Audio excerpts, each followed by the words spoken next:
Welcome, everyone. I am Claire Jones. If we haven't met yet, I am the owner of Liminal Clarity, and I am the change guide for growth that provides support and stability to high achieving women during times of change, stress, and/or transformation. So, I am jumping on today to talk about the fifth area of wellness to prioritize in order to show up as your best self in everything that you do and achieve more in less time with less stress. And today we're talking about downtime. So if you are catching me live or you're watching a replay, say hello, comment, tell us where you're tuning in from and what your favorite daydream is. I know we all have favorite daydreams that we like to return to time and time again, so comment and let me know what yours is. So before I get into the nitty gritty, I wanted to let you know that I'm opening up 3 spaces to the women impact makers out there who want to take control of their schedules and cultivate a solid foundation of mental, emotional, spiritual, and physical wellness practices that will support them in achieving their goals without burning out in the process. So if you're interested, book a call with me. I'll put the link in the chat here for your convenience. And then let's get into it. So, how do I typically participate in daydreaming?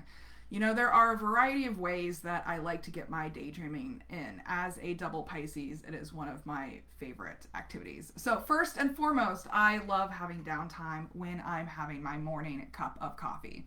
So I just do have 20 to 30 minutes by myself in the morning, and I get my hot cup of coffee and I enjoy the time and daydream.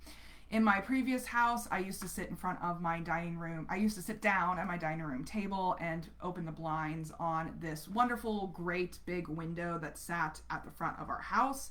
And I would watch all of the people that were just walking around in the neighborhood.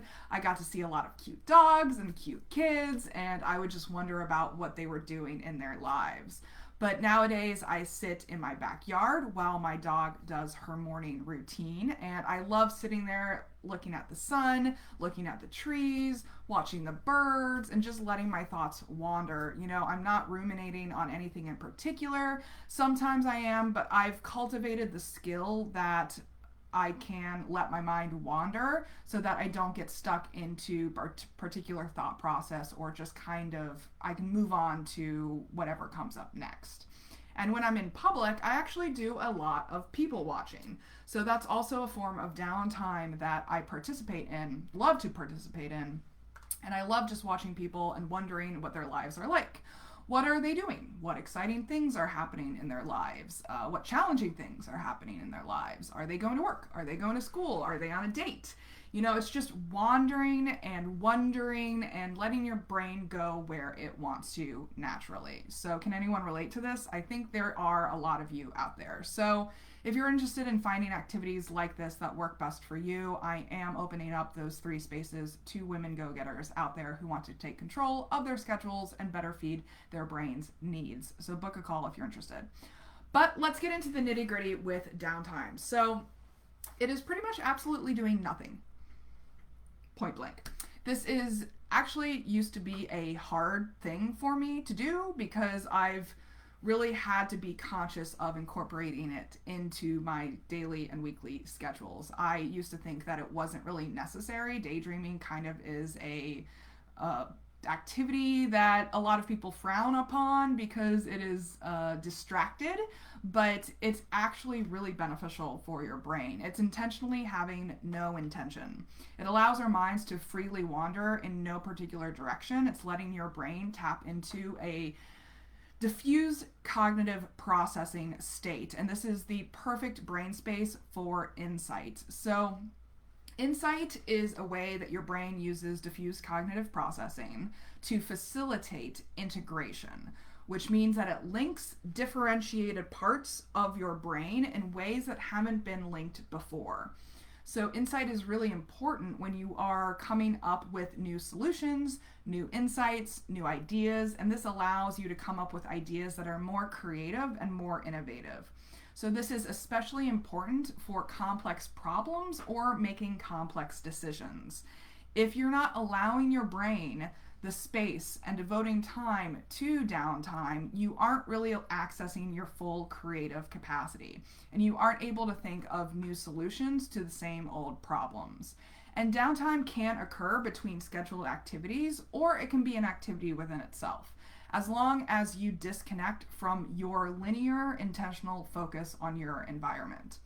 So a recommended action item is to create one block of time, at least 30 minutes each day, just to be, with no particular intention. And an easy way to do this is to let your mind wander as you have your morning coffee or sit on a park bench during your lunch break without looking at your phone. Phone time and TV time does not count as downtime. So just be conscious throughout the day and just absorb your environment and let your mind wander. Don't focus on anything in particular and just let things unfold naturally.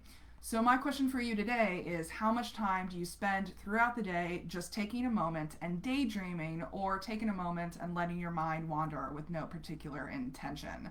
That's what I am posing to you all today. So that's it. And if you're interested in learning more, book a call with me. The link is in the comments. So let's talk about the best way to get you on track and focused and devoting time appropriately to these kinds of activities that will feed your brain and empower you to achieve your goals while having way more fun in the process. We can use tools like the Healthy Mind Platter, flexible time blocking, and empowering rituals so that you can reach and maintain peak performance even in times of change, stress, and or transformation. I cannot wait to support you on your growth journey. And in the meantime, please join me for more Facebook Lives. I'll be diving into each of these areas deeply each day with practical tips, tools, and recommendations. And I'll be jumping on next week to continue talking about time in. But until then, please remember that your authentic self is extraordinary, it is wonderful, and you owe it to yourself to create the elevated life that you know you are capable of. Take care, everyone.